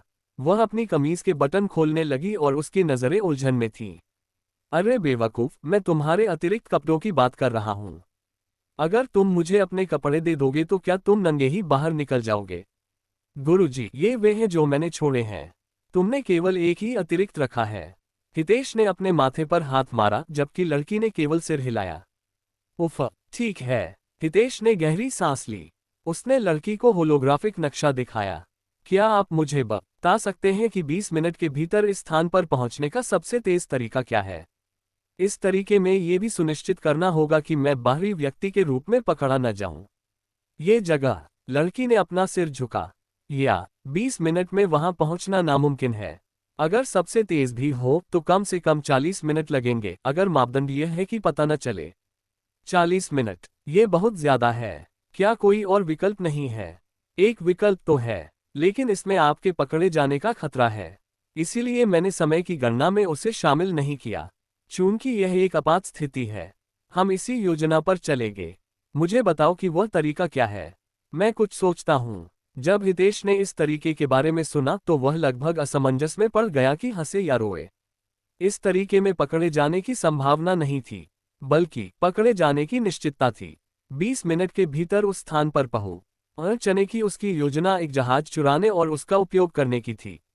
हालांकि योजना बेतुकी लग रही थी, हितेश इस पर सवाल भी नहीं उठा सका। समय बीत रहा था और उसके पास कोई विकल्प नहीं बचा था। उन्होंने स्वयं को लड़ाक बड़ी ई की छाया में छिपा लिया और अपनी दिव्य चेतना के माध्यम से उसे निर्देश देते हुए अपने संदेश सीधे उसके मन तक पहुंचा दिए। लड़की चुपके से हितेश के साथ दरवाजा खोलकर उस कमरे से बाहर निकली जो युद्ध के निशानों से भरा हुआ था। कमरे के ज्यादातर बक्से या तो नष्ट हो चुके थे या कुचले जा चुके थे। लड़की लंबे गलियारों से गुजरती हुई हवेली से बाहर निकल गई। रास्ते में उसे कुछ और वंशज मिले जिन्होंने उसे अपनी लड़ाई जारी रखने के लिए प्रशिक्षण क्षेत्र में आमंत्रित किया। लड़की ने उन्हें सीधे तौर पर अस्वीकार कर दिया, जिससे वे असमंजस में पड़ गए। उसे क्या हुआ? क्या वह वही नहीं थी जो पहले ये चाहती थी? बाकी वंशज असमंजस में पड़ गए, फिर भी उन्होंने उसे जाने दिया और प्रशिक्षण क्षेत्र में लौट गए। लड़की जल्द ही भव्य हवेली से चली गई, जबकि समय सीमा में केवल 15 मिनट ही बचे थे। हितेश के निर्देश पर वह उस मैदान की ओर दौड़ बढ़ी जहां व्यापारी संघ का जहाज होना चाहिए था। कुछ ही मिनटों में वह अपने गंतव्य स्थान पर पहुंच गई, जो कि पेट्रियार्क पैलेस का प्रवेश द्वार था। दुर्भाग्य से उसे बहुत देर हो चुकी थी। वह महल के सामने खड़ी रह गई, आसमान की ओर देख रही थी जहां एक जहाज पहले ही आसमान में उठ चुका था और आगे बढ़ रहा था। उसे पहले ही बहुत देर हो चुकी थी। मर्चेंट यूनियन का जहाज पहले ही निकल चुका था। क्या कोई और जहाज है जिसे हम ले जा सकें? हितेश ने लड़की से पूछा। एक तो है, लेकिन उसमें एक समस्या है। हमारे पास समस्या के बारे में सोचने का समय नहीं है। मुझे वहां ले चलो। हमारे पास केवल 10 मिनट से थोड़ा ज्यादा समय बचा है। हितेश के निर्देश पर लड़की दौड़ने लगी और जल्द ही एक और विशाल जहाज आसमान में दिखाई दिया, जो व्यापारी संघ के जहाज से 10 गुना बड़ा था। यहां तक कि हितेश भी उस जहाज को देखकर आश्चर्यचकित था, जो आसानी से एक बड़े शहर को अपनी छाया में ढक सकता था। जहाज को आसमान में उड़ता देख लगभग हर कोई हैरान रह गया। क्या ये कुलपति का निजी जहाज नहीं है? सबके मन में एक प्रश्न उठा। यह एक ऐसा जहाज था जिसे राजा वंश के इस राज्य में वापस आने के बाद से कभी नहीं उड़ाया गया था, लेकिन अतीत में ये बेहद शानदार हुआ करता था। दुर्भाग्य से इस राज्य में ये सिर्फ धूल फांकने के लिए बचा रह गया था। यह जहाज न केवल हवा में उड़ने में सक्षम था, बल्कि यह शून्य में भी यात्रा कर सकता था तथा अंतरिक्षीय बलों के अंतर्प्रवाह से अपने अंदर के लोगों की रक्षा कर सकता था। जहाज को खुद को चलाने के लिए संसाधनों की भी जरूरत नहीं थी। यह अपने आसपास अपनी जरूरत की हर चीज ले सकता था। ये काम भी जटिल नहीं था और इसे सिर्फ एक ही व्यक्ति नियंत्रित कर सकता था। जहाज ने मर्चेंट यूनियन के जहाज से बिल्कुल अलग दिशा ले ली और जल्द ही दूर जाकर गायब हो गया। राजा के कुल में किसी ने भी जहाज के इस्तेमाल पर सवाल नहीं उठाया। वे सोच भी नहीं सकते थे कि कोई जहाज चुरा सकता है। उन्हें बस यही लगता था कि यह कुलपिता के निर्देश पर हुआ है। परिवार का मुखिया ही एकमात्र व्यक्ति था जो जान सकता था कि यह सब उसके निर्देशों के तहत नहीं किया गया था। दुर्भाग्य से वह अपनी बहन के साथ बातचीत में इतना मग्न था कि बाहरी दुनिया के बारे में उसे कुछ भी पता नहीं था। जैसे ही जहाज अपने गंतव्य पर पहुंचता, हितेश उसे अपनी सूची में रख लेता और उसे दुनिया से गायब कर देता। अगर कोई जहाज की तलाश भी करता तो भी उसे ढूंढ नहीं पाता। उसके बाद से एक अजीबोगरीब घटना घटी। हर 3 घंटे में एक छोटी विशाल जहाज आसमान में एक क्षेत्र से दूसरे क्षेत्र की ओर उड़ता हुआ दिखाई देता, जो आखिरी क्षण में गायब हो जाता। शुरुआत में तो किसी ने इस पर सवाल नहीं उठाया, लेकिन कुछ समय बाद कई लोगों को इस पर शक होने लगा। कुछ वंशजों ने तो इसे भूतिया जहाज तक कह दिया और इसे ढूंढने की कोशिश भी की। दुर्भाग्य से जहाज उनकी पहुंच में कभी नहीं था। कभी कभी वह वहां दिखाई देता था जहां वह गायब हुआ था। कभी कभी वह उस जगह से छोटे उतर दूर दिखाई देता था जहां वह गायब हुआ था। ऐसा लग रहा था मानो जहाज उनके साथ लुका छिपी खेल रहा हो। बस एक बात तो तय थी कि हर बार जहाज 3 घंटे के अंतराल पर ही प्रकट होता था। यदि जहाज किसी वंशज के ठीक सामने आ भी जाए तो भी वे उसे पकड़ नहीं सकते, क्योंकि जहाज उनसे कहीं अधिक तेज था। इस अजीबोगरीब घटना के पहले दिन ही कबीले के बुजुर्ग और सच्चे खून के वंशज भी सतर्क हो गए। उन्होंने कुलपति से भी संपर्क किया और पूछा कि क्या इसका उनसे कोई लेना देना है। मेरा जहाज। परिवार का मुखिया अपनी बहन के घर से निकला ही था कि उसे उसकी अनुपस्थिति में होने वाली हर घटना के बारे में पता चल गया। चूंकि जहाज उसका था, इसलिए उसने व्यक्तिगत रूप से उसका पता लगाने की कोशिश की। मैं इसे महसूस नहीं कर सकता। परिवार के मुखिया ने जहाज का पता लगाने के लिए अपनी चेतना से पूरे क्षेत्र को घेर लिया। इतना बड़ा जहाज उससे छिपाया नहीं जा सकता था। कम से कम उसने तो यही सोचा था, लेकिन समस्या ये थी कि उसे जहाज कहीं दिखाई ही नहीं दे रहा था। दूसरे दिन वह अजीब घटना नहीं हुई। पूरे दूसरे दिन जहाज बिल्कुल दिखाई नहीं दिया, लेकिन एक और अजीब खबर सुनने को मिली। बात यह थी कि कई दूर के वंशज विभिन्न क्षेत्रों से गायब हो गए थे। कोई भी समझ नहीं पा रहा था कि क्या हो रहा है। व्यापारी संघ की संलिप्तता पर भी संदेह था, क्योंकि यह घटना उनके आगमन के बाद शुरू हुई थी। व्यापारी संघ के प्रतिनिधिमंडल को गिरफ्तार कर पूछताछ की गई, लेकिन उन्होंने भी कोई मदद नहीं की। व्यापारी संघ पर नजर रखने के बावजूद अजीबोगरीब घटनाएं रुकी नहीं। कबीले के बुजुर्गों द्वारा व्यक्तिगत रूप से विभिन्न क्षेत्रों की जांच करने के बाद भी उन्हें कुछ भी नहीं मिला। जल्द ही तीसरा दिन आ गया और हितेश पहले ही राजा के राज्य के बाहरी इलाकों को पार कर चुका था। दूसरे दिन उसने जहाज का बिल्कुल भी इस्तेमाल नहीं किया, क्योंकि वह समय के खिलाफ दौड़ में नहीं था। अधिकांश मामलों में एक क्षेत्र से दूसरे क्षेत्र तक यात्रा करने के लिए 3 घंटे पर्याप्त होते थे। तीसरे दिन की शुरुआत में वह आंतरिक क्षेत्र में लौट आया था। अब उसे केवल 8 और क्षेत्रों से होकर गुजरना था और वह अपना मिशन पूरा कर सकता था। हितेश के अन्वेषण के लिए केवल 8 और क्षेत्र शेष थे, लेकिन यह उसके लिए अब तक हासिल करने वाली सबसे कठिन चीज भी थी। पिछले 2 दिनों में राजा कबीले की सुरक्षा को अधिकतम तक बढ़ा दिया गया था, विशेष रूप से आंतरिक क्षेत्रों में, क्योंकि जहाज को गायब होने से पहले आंतरिक क्षेत्रों की ओर बढ़ते हुए देखा गया था। यही वजह थी कि हितेश को बाहरी इलाकों की खोज में कुछ आसानी हुई। हर इलाके में उसने लगभग 3 घंटे बिताए और उन सभी खतरनाक जगहों से बचने की कोशिश की जिनसे उसे खतरा महसूस हो रहा था। पूरे समय में केवल कुछ ही स्थान ऐसे थे जहां जाने से उन्हें डर लगा, और उनमें से सबसे प्रमुख था एक पहाड़ जो एक तरफ बर्फ से ढका था और दूसरी तरफ लावा से। अगले क्षेत्र में प्रवेश करने से पहले हितेश ने पहाड़ की तलहटी में 3 घंटे बिताए। उसने राजा कुल को ये सोचकर मूर्ख बना दिया था कि घुसपैठ छोटी या आंतरिक क्षेत्र में प्रवेश कर रहा है। हालांकि इससे उसे बाहरी क्षेत्र की खोजबीन के दौरान कुछ हद तक स्वतंत्रता मिली, लेकिन अब जब उसे वास्तव में आंतरिक क्षेत्र की खोजबीन करनी थी तो यही उसके लिए सबसे बड़ी समस्या बन गई थी। इस बार वह जहाज को और नहीं छिपा सकता था। अगर उसे बाहरी क्षेत्र के सबसे दूर कोने से भीतरी क्षेत्र तक पहुंचना था तो उसे जितनी अमानवीय गति से संभव हो सके उतनी तेजी से यात्रा करनी थी। वह जहाज को अब और नहीं छिपा सकता था। एक बार फिर भूतिया जहाज राजा कुल के सबसे दूर कोने में प्रकट हुआ और अपने पीछे एक परछाई छोड़ते हुए और भी अंदर चला गया। हितेश के पास अभी भी वह लड़की थी जिसे उसने शुरू में नियंत्रित किया था। उसने लड़की को जहाज पर नियंत्रण करने के लिए कहा और उसे सीधे गहराई तक ले गया, रास्ते में आने वाली किसी भी बाधा की परवाह किए बिना। भूप जहाज की उपस्थिति जल्द ही राजा कबीले के उच्च अधिकारियों के कानों तक पहुंच गई, जो हवा में उठ गए जैसे कि उनके आंतरिक क्षेत्रों की सीमा पर जहाज का स्वागत करने के लिए। ये रुक नहीं रहा है, एक बुजुर्ग ने भौहें चढ़ाईं, क्योंकि जहाज रुकने को तैयार नहीं था। भले ही उन्होंने रुकावट डालने के लिए तरह तरह के खजानों को बुलाया हो, लेकिन जहाज रुकने का कोई इरादा नहीं दिखा रहा था। एक बुजुर्ग ने तो पूरा सुनहरा पहाड़ ही बुलवा लिया, ये सोचकर कि जहाज पहाड़ से टकराने से पहले ही रुक जाएगा। जहाज चलाने वाला इतना मूर्ख नहीं था कि जहाज दुर्घटनाग्रस्त होकर मर जाए। दुर्भाग्य से उन्हें जल्द ही एहसास हो गया कि वे गलत थे।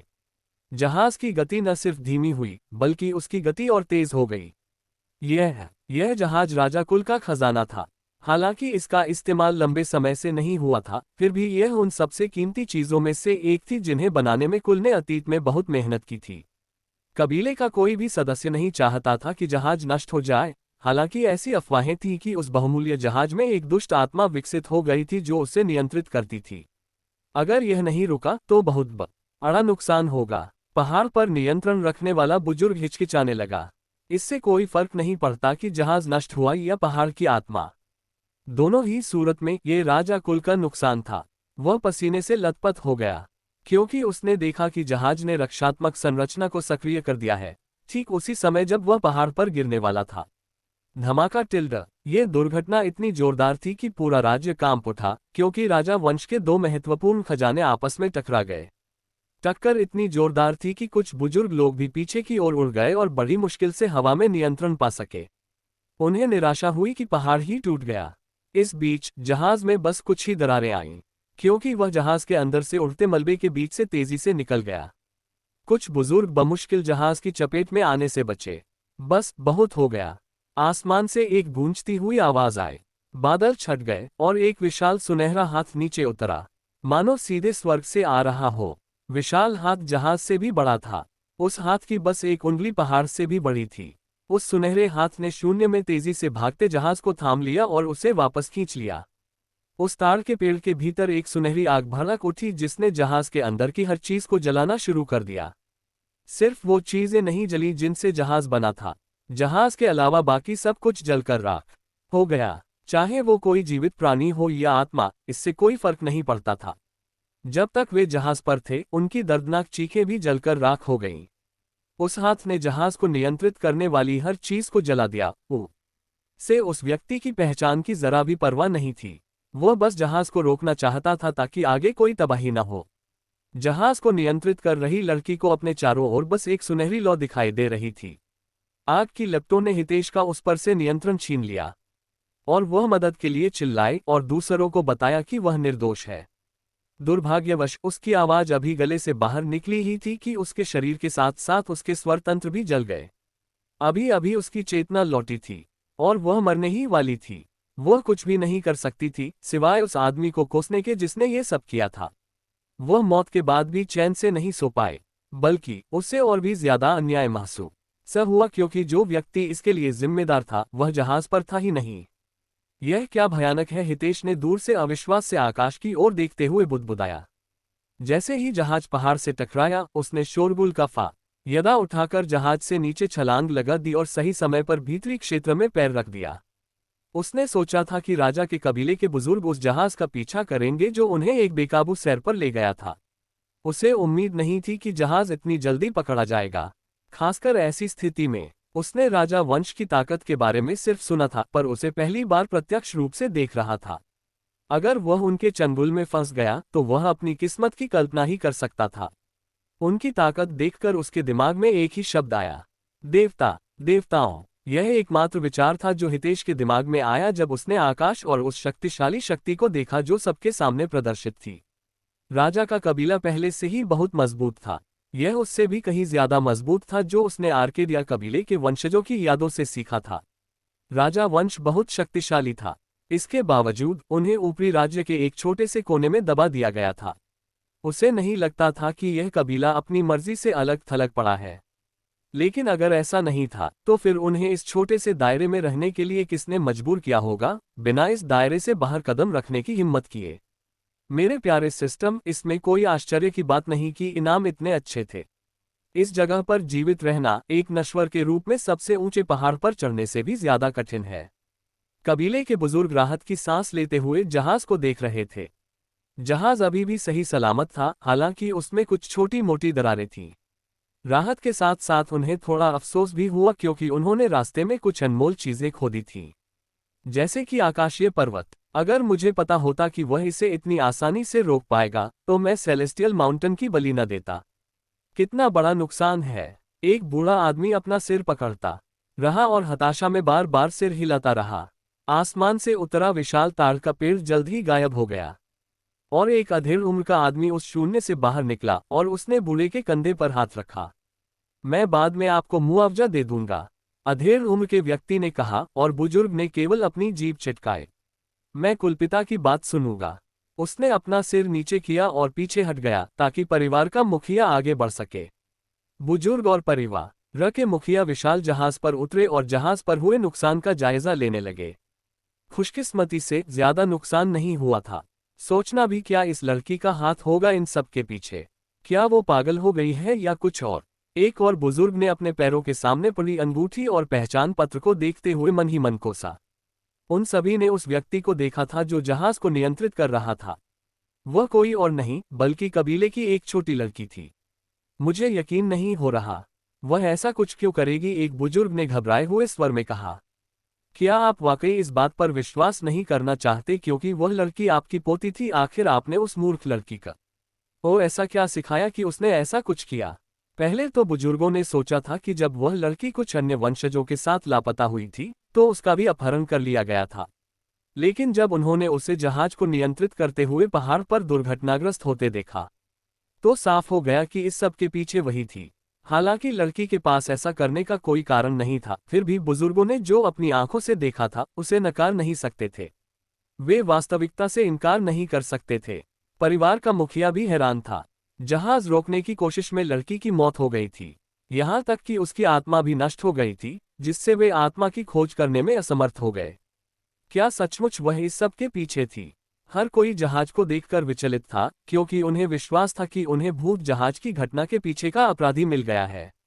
इस बीच एक आदमी जमीन पर बिजली की गति से भी तेज दौड़ रहा था, यहाँ तक कि उसकी परछाई भी पीछे नहीं छूट रही थी। वह दौड़ रहा था और कोशिश कर रहा था कि एल्डस के जहाज से बाहर आने से पहले ही अपनी मंजिल तक पहुंच जाए। एल्डस को इस बात का अफसोस था कि उन्होंने कुछ महत्वपूर्ण खो दिया है, लेकिन हितेश को इस बात का भी अफसोस था कि उसे इतना प्रभावशाली जहाज छोड़ना पड़ा जिसे इतनी आसानी से नियंत्रित किया जा सकता था। अगर उसे इस काम को पूरा करने की जल्दी न होती, तो वह जहाज को कभी भी ध्यान भटकाने के लिए इस्तेमाल न करता।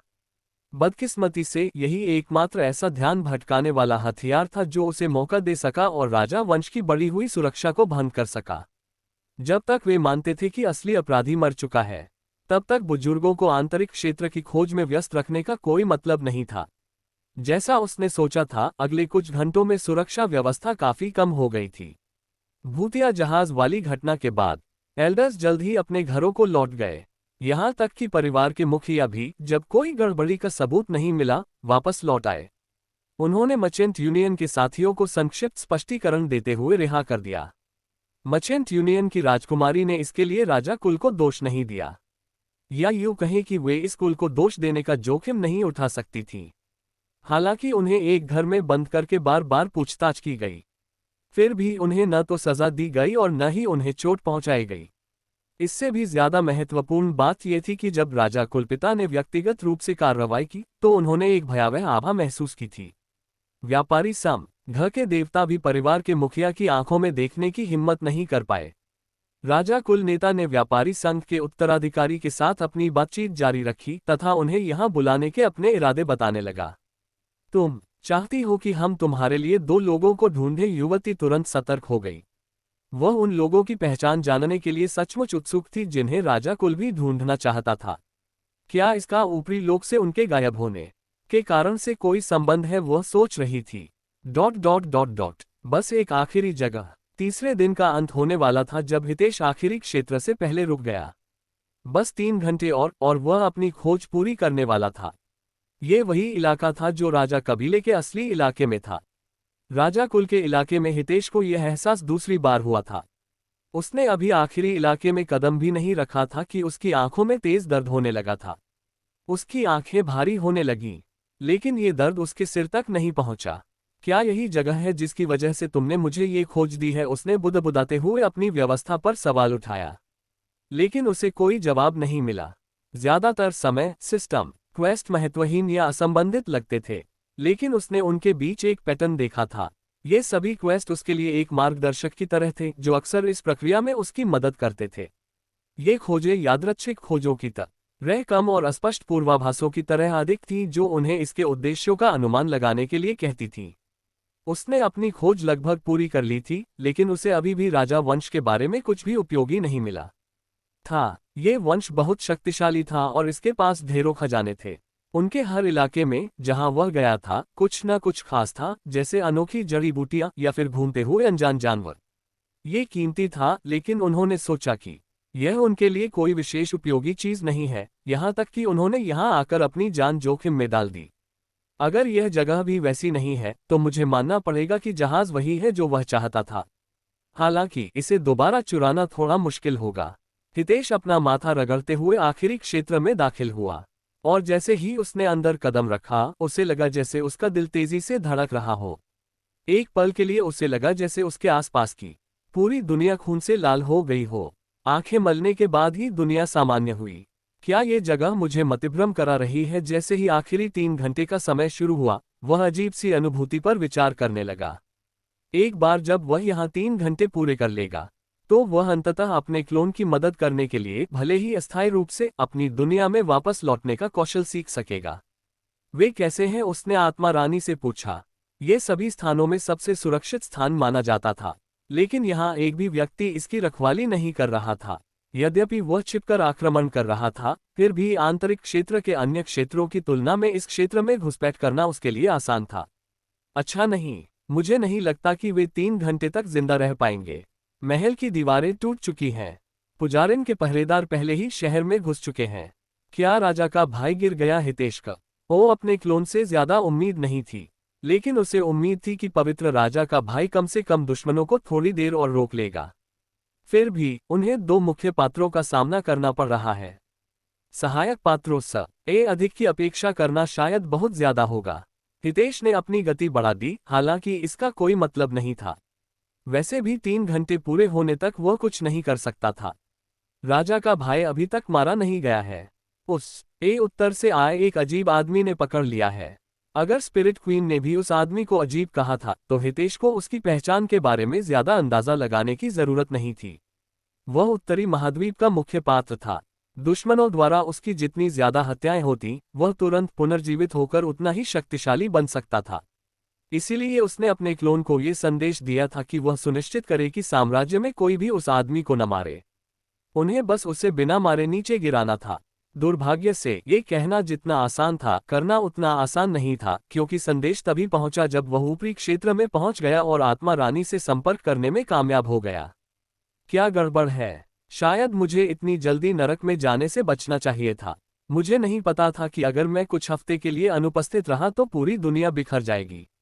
यद्यपि उत्तरी मुख्य पात्र खतरनाक था, फिर भी हितेश उसके बारे में कुछ बातें जानने में सफल रही। यदि उसे बिना किसी प्रतिबंध के मारा जा सकता, तो क्या वह अपने मित्रों से उसे मरवाकर तब तक जीवित नहीं करवाता जब तक कि वह देवता नहीं बन जाता। इससे उसे यकीन हो गया कि उसकी एक सीमा जरूर है। या तो उसे सिर्फ अपने से ज्यादा ताकतवर दुश्मन ही मार सकता था ताकि उसकी निष्क्रिय कुशलता का असर बढ़ सके, या फिर उसे हर महीने एक निश्चित संख्या में पुनर्जीवन मिलता था। अगर यह पहला मामला होता तो यह समझा जा सकता था कि उसने अपने दोस्तों के साथ मिलकर अपनी मौत की खेती क्यों नहीं की। फिर भी हितेश को दूसरा मामला ही पसंद था। दुर्भाग्य से वह चली दुनिया में नहीं था और ऊपरी लोक में फंसे होने के कारण इस सिद्धांत का परीक्षण करना बहुत खतरनाक था। क्या ये कब्रिस्तान है? हितेश चलते हुए विचारों में खोया हुआ था कि तभी उसने आसपास का माहौल बदलते देखा। उसे कब्रों की लंबी कतारें दिखाई दी। जहां तक उसकी नजर जाती वहां सिर्फ कब्र के पत्थर ही कब्र के पत्थर थे, और हर कब्र पर एक आदमी का नाम और नंबर लिखा था। कोई आश्चर्य नहीं कि यहाँ कोई सुरक्षा नहीं थी। कब्रिस्तान से कोई चीज चुराना कौन चाहेगा? उसने सोचा था कि अंतिम क्षेत्र में कुछ उपयोगी होगा, लेकिन यह उसके अनुमान से कहीं अधिक बेकार साबित हुआ। हालांकि उनकी लाशों का अभी भी कुछ मूल्य हो सकता है। अगर मैं उन्हें वापस जीवित कर सकूं, तो शायद लिसेंड की तरह भूत विद्या के जरिए। उसने कुछ क्षण तक सोचा, फिर जल्दी से उस विचार को झटक दिया। नहीं, सिर्फ आइस मेडन पैलेस को ही इतने बलिदान की जरूरत थी। अमर राजा वंश के किसी व्यक्ति को तो शायद ऊपरी क्षेत्र के पूरे महाद्वीप की भी बलि देनी पड़ सकती है। यहाँ तक कि अगर वह उन्हें मरे हुए के रूप में पुनर्जीवित करना चाहता था, तो वह लिसेंड की विधि का उपयोग करके ऐसा नहीं कर सकता था। फिर भी मुझे एक स्मारिका के रूप में ले जाना चाहिए। अगर भविष्य में सिस्टम मुझे कोई कौशल देता है, तो मुझे यहाँ से एक आदर्श लाश न ले जाने का पछतावा हो सकता है। उसने सोचा कि राजा कुल के राज्य में आने का यह उसका अंतिम अवसर हो सकता है, क्योंकि वह भाग्यशाली था कि उसे व्यापारी संघ के साथ इस स्थान में प्रवेश करने का मौका मिला। जाने से पहले उसने राजा वंश के पूर्वज का कम से कम एक शव इकट्ठा करने की योजना बनाई। अगर मैं एक ले रहा हूं, तो बेहतर होगा कि मैं सबसे अच्छा ले लूं। वह कब्रिस्तान से होकर चला गया और टाइमर लगातार चलता रहा। उसने लाखों कब्रों में से सबसे अलग दिखने वाले कब्र के पत्थर को ढूंढा, और आखिरकार उसने कब्रिस्तान के अंत का नाम पढ़ा और आखिरकार एक ऐसा कब्रिस्तान देखा जो बाकी कब्रों से 2 गुना बड़ा था। यह सबसे कीमती होना चाहिए। यह न केवल अंतिम समाधि पत्थर था, बल्कि इसने इस क्षेत्र के अंत को भी चिन्हित किया। इस कब्र के पत्थर के आगे कुछ भी नहीं था। यह एक सफेद शून्य जैसा था जो अपने आसपास आने वाली हर चीज को मिटाता हुआ प्रतीत होता था। यहाँ तक कि जब उसने उस सफेद शून्य को देखा तो उसे एक सूक्ष्म अस्वीकृति का एहसास हुआ, जो ऐसा लग रहा था जैसे कि यह उस दुनिया का अंत था जिसके परे कोई वास्तविकता नहीं थी। हितेश ने विशाल कब्र के पत्थर की ठंडी चिकनी सतह पर हाथ फेरा। यहाँ की हवा अलग सी लग रही थी, एक अनजानी ऊर्जा से भरी हुई जो उसकी त्वचा में चुभ रही थी, मानो कीड़े उसकी त्वचा पर रेंग रहे हों। उसने अपनी अंतरात्मा की आवाज सुनी और सफेद दीवार से दूर उसने अपना सारा ध्यान अपने पैरों के नीचे दबे शव को समेटने और इस जगह से निकलने पर केंद्रित कर दिया। हालांकि कब्र पर एक छोटा सा शिलालेख था जिसने उसका ध्यान खींचा। उसने तिरछी नजर से शिलालेख देखा, बाकियों से अलग। इस पर सिर्फ नाम और नंबर से ज्यादा कुछ लिखा था। मूल से हम ऊपर उठे। मूल की ओर हम लौटते हैं। हमारा रक्त सृष्टि की प्रतिध्वनि है। कब्र के पत्थर पर केवल 3 रेखाएं थीं और प्रत्येक रेखाएं सी प्रतीत होती थी जैसे उसे चाकू से नहीं बल्कि किसी की उंगली से उकेरा गया हो। जब आप जीवित थे तो आप वाकई बहुत प्रभावशाली व्यक्ति रहे होंगे। अगर मेरा बस चलता तो मैं आपकी शाश्वत शांति में खलल नहीं डालता। दुर्भाग्य से मुझे यहां तक पहुंचने में बहुत मेहनत करनी पड़ी। वह झुककर कब्र के पत्थर के आधार को देखने लगा। वहां कोई स्पष्ट तंत्र नहीं था, कोई छिपी हुई कुंडी नहीं थी। वह पहाड़ की तरह ठोस और अचल लग रहा था। ठीक है, बूढ़े आदमी, हितेश ने कब्र के पत्थर से कहा। उसके होठों पर एक गंभीर मुस्कान थी। देखते हैं कि तुम अंदर से भी उतने ही प्रभावशाली हो या नहीं। ये कब्र का पत्थर जितना प्रभावशाली था, उस की नज़र में लाश भी उतनी ही प्रभावशाली थी। अगर वह सचमुच किसी को नौकर बनाकर जिंदा कर सकता था तो उसके लिए इससे बेहतर कोई चीज नहीं थी। उसने अपनी मनःशक्ति को केंद्रित किया और उसे अपने हाथों में प्रवाहित किया। एक मन काली ऊर्जा ने उसकी हथेलियों को ढांक लिया। उसने उन्हें पत्थर पर दबाया, मानो उसने जो सूक्ष्म क्षरण प्रभाव महसूस किया था उसके साथ क्रूर बल का प्रयोग करना चाहा हो। जिस क्षण उसके मन से भरे हाथों ने संपर्क किया, संसार एक बार फिर लाल हो गया। कब्रिस्तान, कब्र के पत्थर, सफेद शून्य, सब कुछ उसकी दृष्टि से ओझल हो गया। वह लाल रोशनी के बीच खड़ा था और उसे ऐसा लग रहा था जैसे वह किसी भ्रम में है। क्या कोई जाल था? पहचान पत्र में कुछ क्यों नहीं दिखा? उसे एक जबरदस्त दबाव महसूस हुआ, मानो कोई उसे कुचलने की कोशिश कर रहा हो। ऐसा लग रहा था मानो इस दबाव से उसकी हड्डियां चटक रही हों, जो किसी भ्रम से संभव नहीं था।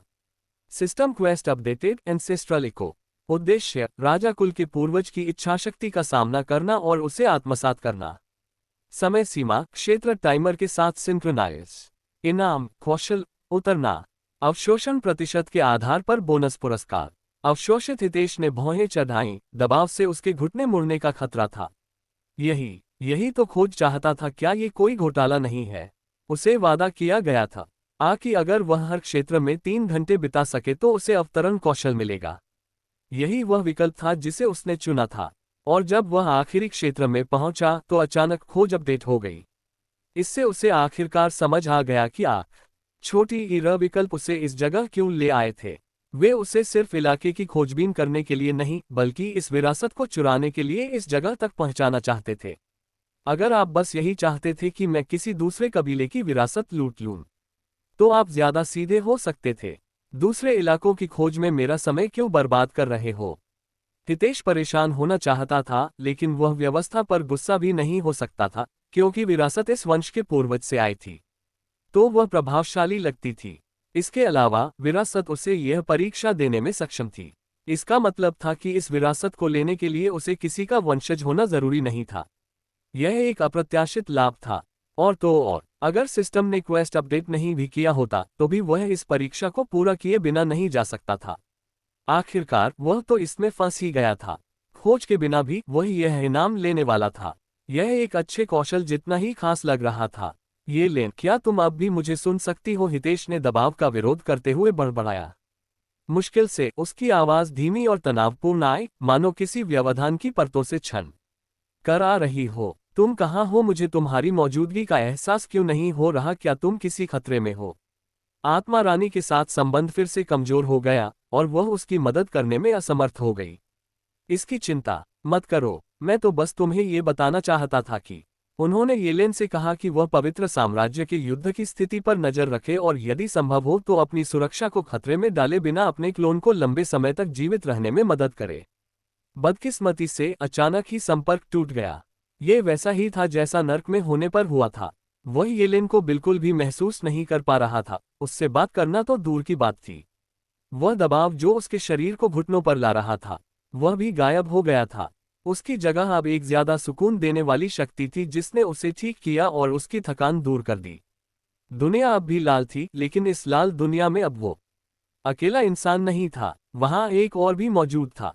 यह एक आदमी की उपस्थिति थी जो उसके सामने खड़ा था। उसके होठों पर एक शांत और मनोरंजक मुस्कान थी। हितेश उस व्यक्ति को देख तो सकता था, लेकिन उसकी आभा का जरा सा भी एहसास नहीं कर पा रहा था। वह कमजोर महसूस कर रहा था, लेकिन साथ ही उसकी सहज बुद्धि उसे बता रही थी कि वह आदमी खतरनाक है। आखिरी बार जब उसे यह अनुभूति हुई थी वह लेखक के अलावा किसी और से थी, तो वह तलवार सम्राट के साथ थी, जिसे उसने सपने में स्वर्ग को चीरते हुए देखा था। यहाँ तक कि लिसेंडर, जो एक अर्धदेव था, ने भी उसे यह एहसास नहीं कराया। उसे ऐसा लग रहा था जैसे उसकी गर्दन पर कोई अदृश्य तलवार टिकी है और वह एक ही झटके में अपना सिर काट सकता है। यहाँ तक कि राजा कुल के कुलपति, जो भगवान जैसे दिखते थे, ने भी उन्हें यह अस्तित्वगत संकट नहीं दिया। उस आदमी ने जमीन से निकाले गए कब्र के पत्थर पर नजर डाली। वह जमीन पर सपाट पड़ा था, ठीक उसी जगह के पास जहां उसका होना चाहिए था। तुम्हारा नाम क्या है? उस आदमी ने पूछा। और उस आदमी से तुम्हारा क्या रिश्ता है? उसके सामने खड़ा आदमी उत्सुकता से हितेश के कंधे पर नजर डालता है, मानो कपड़ों के आर पार देख सकता हो। उसकी नजर हितेश की ऊपरी बांह पर तलवार के निशान पर टिकी थी, जिस पर तलवार सम्राट की तलवार थी। हेलो दोस्तों, जितने भी चैप्टर स्टोरी के अभी तक रिलीज़ हुए थे मैंने सब अपलोड कर दिए हैं। ये नॉवल अभी तक ऑन गोइंग है, तो जैसे ही नेक्स्ट एपिसोड्स आएंगे तो मैं अपलोड कर दूंगा। इस नॉवल के बेसिकली हर हफ्ते 2 चैप्टर आते हैं, जिनसे ज़्यादा से ज़्यादा 20 मिनट की ही वीडियो बनेगी और इतना मज़ा भी नहीं आएगा। और जो कोई भी इस नॉवल का नाम पूछ रहा था, इस नॉवल का नाम है my beautiful disciples, I am not the really main character. बाकी फिर मिलते हैं नेक्स्ट वीडियो में।